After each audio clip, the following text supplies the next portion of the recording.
I am here today to be talking about many different things evolving around the sport that we all love, which is Formula One.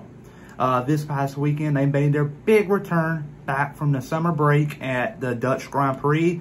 And let me tell you folks, it did not disappoint at all. And there was a bunch of storylines that come from it. I'll talk more about that in a minute. And I'm also going to give y'all my full-on predictions for one of the bigger races of the year, the Italian Grand Prix out in Monza. You best believe that the Tifosis are going to be showing out because they did not have Imola at the beginning of the year. And this is going to be their only Italian Grand Prix of the year. So you best believe they're going to be coming out in big numbers. And you best believe some red flares are going to be spotted in every single turn. You best believe. But that's all I got to talk about today. Enough said here, and on to the intro we go. I'm Chase Briscoe, driver number 14 Ford Mustang for Stewart Haas Racing, and you're watching William Blackwell on YouTube.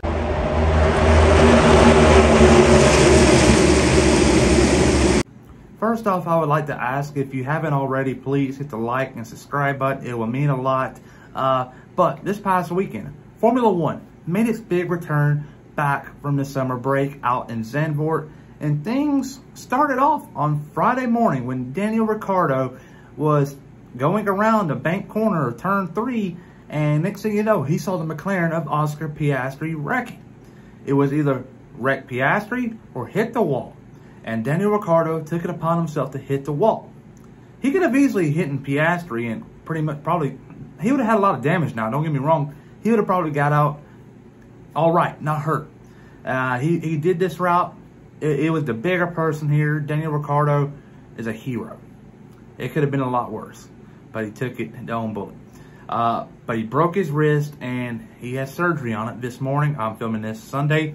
And things are going to be looking like a quick return. Definitely not going to be in Monza, but we're looking more like a Singapore, maybe Qatar, Circuit of Americas. He'll definitely be back by then. But it's not going to be, it's going to be much sooner rather than later, to put it in simple terms. So that happened on Friday. Saturday rolls around. We see a little wet qualifying session at the beginning, and towards the end it dries out.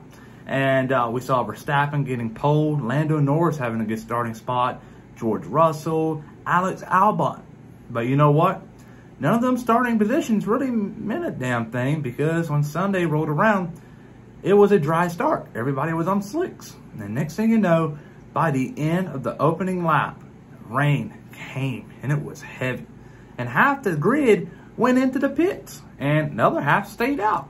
And that's when we saw it cycle through with Sergio Perez, Zhou Guanyu in the Alfa Romeo, and Pierre Gasly in third place. That was your top 3 running order. But time went by, and it dried out. We saw Max Verstappen open up a huge gap over his teammate Sergio Perez, and Fernando Alonso fell in suit, and it was between Carlos Sainz and Pierre Gasly for that 4th place spot. And towards the end of the race, things were starting to heat up. Teams were looking at strategy. Rain was coming, and yet rain kept on intensifying. And next thing you know, teams put on intermediates. And Esteban Ocon came in and put on wets. And a lot of people were scratching their heads. Why are they putting on wets on the Alpine? Next thing you know, the heavy rain comes in, and it washes out the entire track. That's when we're seeing all the cars go off at turn 1. We saw Zhou Guanyu wreck and hit the wall. That's what brought up the safety car, eventually the red flag. We saw Valtteri Bottas go off, Lewis Hamilton, I believe Yuki Tsunoda, Sergio Perez, obviously. We saw a lot of people go off when that torrentious rainfall came. And they had no option but to red flag the race because it was too dangerous. A lot of bad things could have happened. And they waited it out. It was probably about a 30-minute break. And when they resumed, Verstappen did not look back, but Fernando Alonso was there. And that's when we found out then Sergio Perez had a penalty for speeding in the pit lane. So the last podium position was up for grabs. The 1-2 was pretty much locked. And next thing you know, Pierre Gasly got by Carlos Sainz, and he got his first podium of the season and the second podium of the season for Alpine. They got their first one back at the Monaco Grand Prix. So there you go. Verstappen beating Sebastian Vettel's record for the most wins. Or tying, I don't know. I really don't keep up with that. But you get the point, though. They got a lot of things going for them at the moment. And it's more than likely, the way things are going, they're going to clinch a title. Either in the sprint race, at the Circuit of Americas, or the main race. Just because of how good Perez and Alonso did. They did not have a bad day. So it's going to be a little bit longer for Verstappen to get a championship, but it's not going to be much later. It's going to be sooner. So enough said there. I also want to talk about Liam Lawson. He came in on last minute notice, and he did a good job. Started in last place. But you know what? He worked his way up and beat his teammate Yuki Tsunoda. And that right there it's not going to go unnoticed. A lot of people are going to be talking about it. I already am. And I believe he's auditioning for a ride next year with AlphaTauri. And if Ricciardo can do good, it's going to be an interesting battle to see who gets the AlphaTauri seats and who does not. Because I believe something's going to happen, especially with Lance Stroll. He did a terrible job. Piss poor. So a lot of bad things and a lot of good things to talk about from Zandvoort. But now on to the Italian Grand Prix out in Monza. This weekend is Monza, one of the biggest races of the year. And I believe whenever Formula One goes to Monza, there's always a bunch of unknowns and a bunch of surprises that come from the race weekend. And I believe this weekend is going to be no different. In saying that, I believe the biggest surprise of them all is going to be pretty much two things. Lando Norris picking up his first career Grand Prix victory, and Max Verstappen DNFing.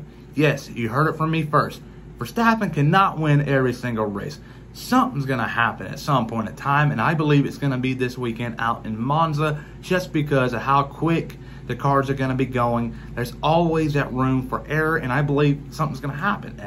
I really got no proof that it's going to happen, but I'm just saying it may happen. So why not say that and look like a genius next week? But Lando Norris getting his first career win, this is going to be a big deal for him because he's come close many times in the past. Could have won the 2021 Italian Grand Prix. Could have won the 2021 Russian Grand Prix. Back-to-back Grand Prix.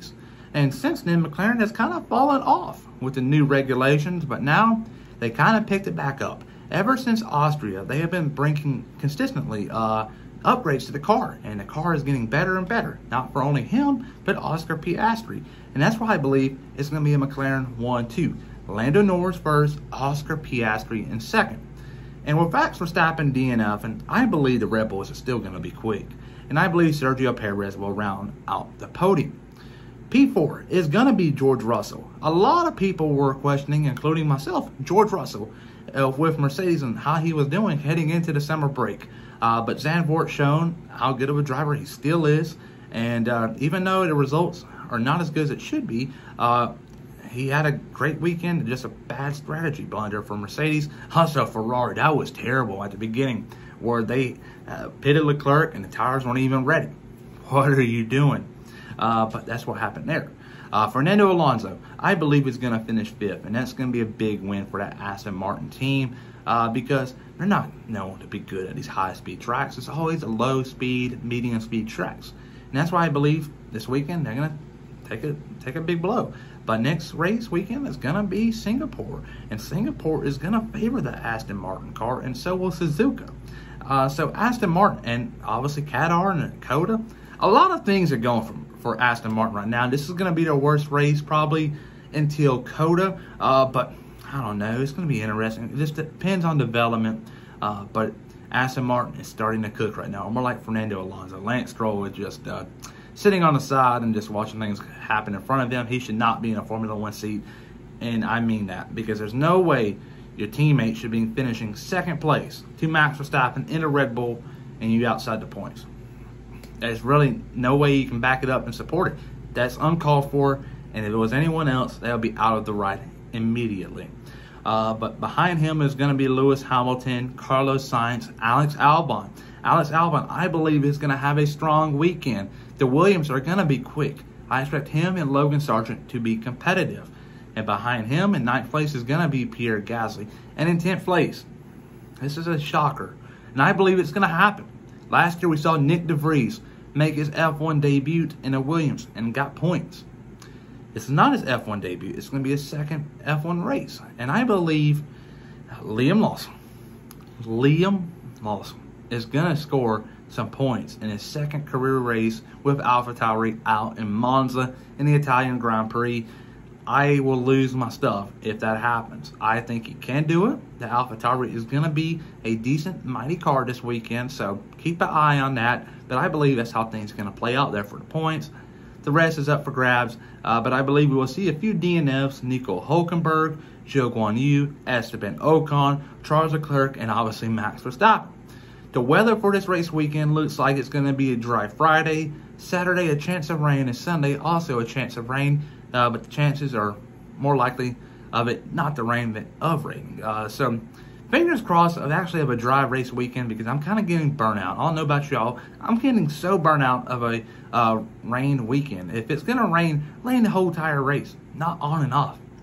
So that's my opinion. Lando Norris picking up his first career Formula One Grand Prix victory.